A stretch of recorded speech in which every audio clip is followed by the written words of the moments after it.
जय हिंद दोस्तों, वंदे मातरम। ईरान अगले 48 घंटे में इजराइल पर हमला कर सकता है। अमेरिकी सेना के बड़े अधिकारियों के हवाले से सीबीएस न्यूज ने दावा किया है कि ईरान 100 से भी ज्यादा ड्रोन और दर्जनों मिसाइलों के जरिए एक साथ हमले की तैयारी कर रहा है। दोनों देशों के बीच में तनाव इस हद तक बढ़ चुका है कि अमेरिकी सेना के अधिकारी इजराइल पहुंच चुके हैं। अमेरिका, चीन और सऊदी को फोन लगाकर सुलह की कोशिशें करवा रहा है। इन सबके बावजूद अगर ईरान ने पलटवार किया तो इजराइल को दो मोर्चों पर एक साथ जंग लड़नी पड़ सकती है। ईरान इजराइल के बीच में ये हालात कैसे बने? अब जंग लड़ने की तैयारी कर रहे ये दोनों देश कभी दोस्त भी हुआ करते थे, फिर आखिर ये दुश्मन कैसे बने? इस पूरे के पूरे वीडियो में हम लोग जानेंगे ईरान इजराइल की दोस्ती और दुश्मनी के कुछ अनसुने किस्से। अभी ईरान और इजराइल जंग की आशंका क्यों जाहिर की जा रही है? ईरान और इजराइल लंबे समय से एक दूसरे से प्रॉक्सी वॉर लड़ते आ रहे हैं, ये दुनिया जानती। हालांकि दोनों देशों के बीच में कभी सीधे तौर पर बड़ी जंग नहीं हुई। ईरान पर आरोप है कि वो अक्सर हमास और हिजबुल्लाह जैसे संगठनों के जरिए इजराइल या उसके दूतावास पर हमले करवाता है। वहीं इजराइल इन हमलों का जवाब सीधे तौर पर हमास, हिजबुल्लाह या ईरानी ठिकानों पर हमला करके देता है। 1 अप्रैल 2024 को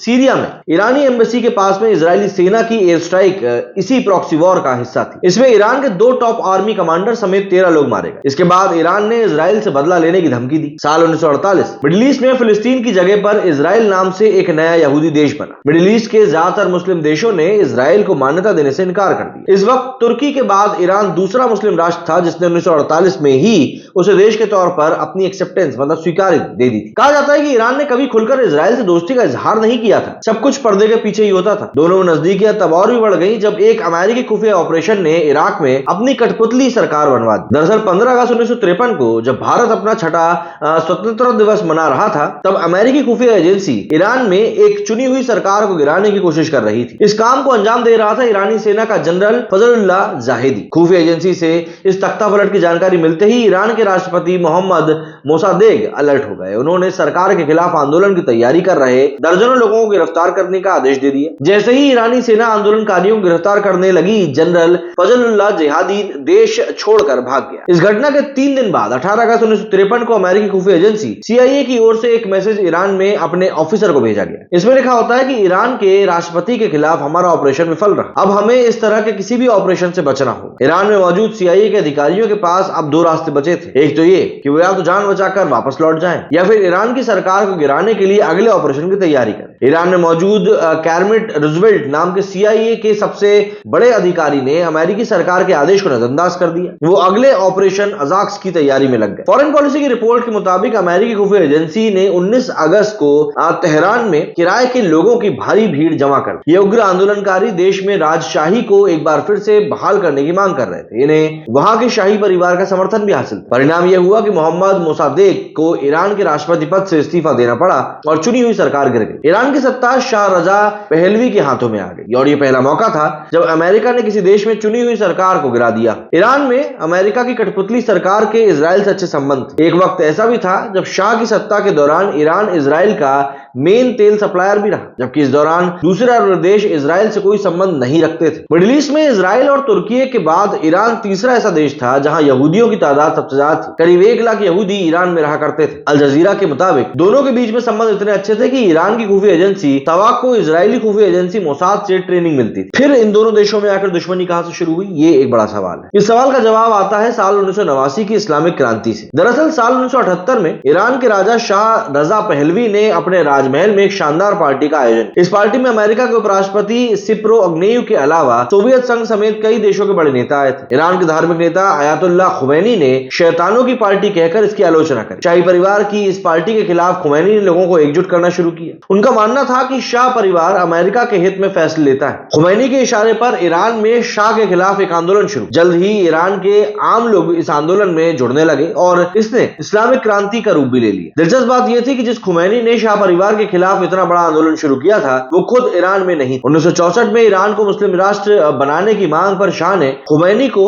देश छोड़ने का आदेश दे दिया था और इसी वजह से इस्लामिक क्रांति की शुरुआत उन्होंने इराक में रहकर करी थी, ना कि ईरान में रहकर। अल जजीरा की रिपोर्ट के मुताबिक दिसंबर 1978 में करीब 20 लाख लोग शाह के खिलाफ प्रदर्शन करने तेहरान के शाहिया चौक पर जमा हुए थे।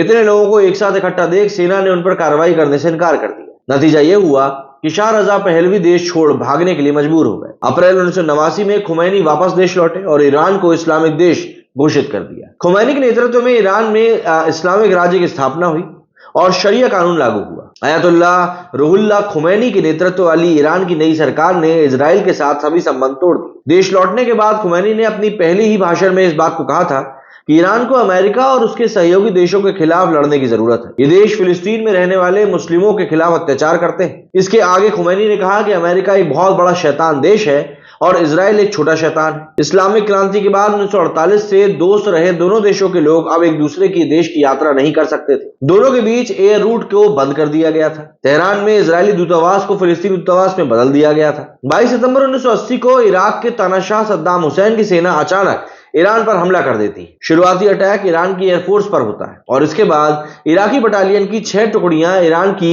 खुजस्तान इलाके में घुस जाती। साल भर पहले ही 1989 में इस्लामिक क्रांति से निकला ईरान अब इस जंग के लिए तैयार नहीं था। नतीजा ये रहा कि 2 महीने में ही ईरान के 2 लाख से ज्यादा सैनिक मारे गए। हालांकि हालात बिगड़ते देख ईरान पर दबाव बनने लगा और वो जल्द से जल्द अमेरिका के हथियार जुटाने लगे। अमेरिकी foreign policy magazine Washington report के मुताबिक शाह के वक्त से ही ईरान के पास जो भी हथियार थे वो अमेरिका और अंग्रेजी ही थे।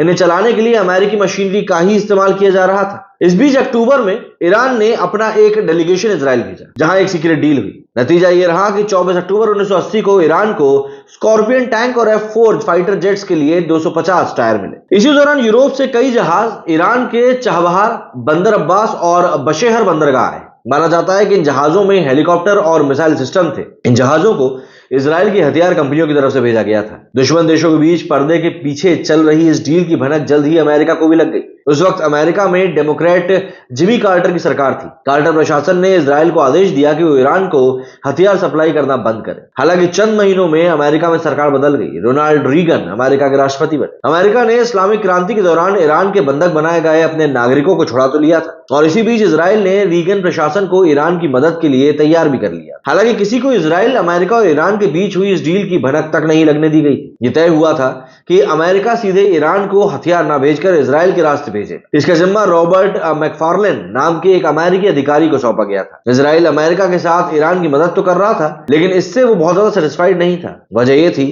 कि अमेरिका ने जो हथियार ईरान को बेचने की मंजूरी दी थी वो ऐसे नहीं थे कि जंग का रुख बदल सके। तभी इजराइल ने अपने जासूसों को काम पर लगा दिया। 8 मार्च 1982 को अमेरिकी अखबार न्यूयॉर्क टाइम्स में एक रिपोर्ट छपी। इसमें दावा किया गया कि अमेरिकी जानकारी दिए बिना ही चुपके से इजराइल की खुफिया एजेंसी ईरान के लिए हथियार जुटा रही। टाइम्स को 18 महीने के 100 से 200 बिलियन डॉलर के बिल हथियारों से जुड़े हुए मिले थे। इनमें आधे से ज्यादा इजराइल की तरफ से अरेंज कराए गए थे। इजराइल की खुफिया एजेंसियों ने वॉल स्ट्रीट में एक कंपनी भी खोली थी। इसमें 50 से ज्यादा लोग काम करते थे। इनका काम फर्जी कंपनियों के जरिए अमेरिकी हथियारों को खरीद कर उन्हें ईरान को बेचना था। जैसे ही खबर छपी, कंपनी को 1983 में न्यूयॉर्क से लंदन शिफ्ट कर दिया गया। इजराइल ने न सिर्फ ईरान को हथियार दिलवाए बल्कि इराक पर हमले भी किए। इसके लिए उसकी अमेरिका तक ने आलोचना करी थी। ये बात 7 जून 1981 की। ईरान और इराक के बीच लड़ाई तेज हो चुकी थी। तभी इजरायली प्रधानमंत्री मेनाकेम बेगिन ने इराक में बमबारी करने के लिए F-16 विमान भेज दिए। बमबारी शुरू होने के कुछ ही